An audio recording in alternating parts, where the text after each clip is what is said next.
अगर किसी गांव में रात के बाद लोग अपने ही नाम बोलते हुए हिचकने लगें, तो समझ लेना वहां डर किसी परछाई में नहीं बल्कि यादों में बस चुका है। ये चेतावनी मोहन ने तब सुनी जब वो बरसों बाद शहर से दूर अपने पैतृक गांव लौटा और पाया कि कुछ घरों के दरवाजों पर रहने वालों के नाम मिट चुके थे। गांव दिन में सामान्य लगता था, लेकिन सूरज ढलते ही अजीब सी बेचैनी फैल जाती और लोग बिना वजह पुराने किस्सों को आधा आधा भूलने लगते। मोहन की मां ने बताया कि यहाँ एक आत्मा है जो किसी शरीर में नहीं रहती बल्कि उन यादों में बसती है जिन्हें इंसान समय के साथ छोड़ देता है। पहली रात मोहन ने महसूस किया कि उसके बचपन की कई बातें उसे साफ याद नहीं आ रहीं और पड़ोसी उसे ऐसे देख रहे थे जैसे वे उसे पहचानते तो हों पर याद न कर पा रहे हों। अगले दिन गांव की चौपाल पर किसी बूढ़े की मौत की बात हुई, लेकिन कोई उसका पूरा नाम नहीं बता पाया, जैसे पहचान मरने से पहले ही घिस गई हो।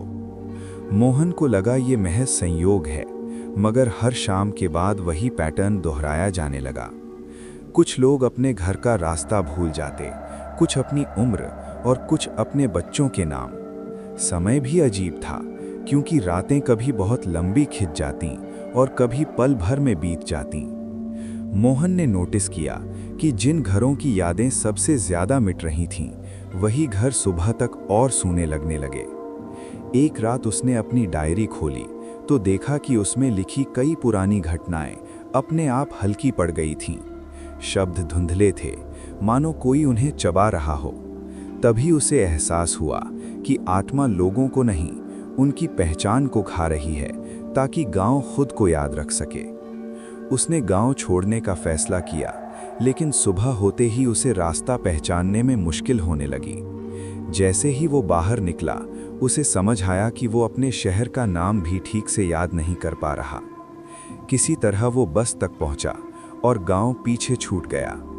शहर में सब सामान्य लग रहा था, लेकिन उसके दोस्त उसे अधूरा नाम लेकर बुलाने लगे और उसकी पहचान के कागजों में भी कुछ अक्षर गायब थे।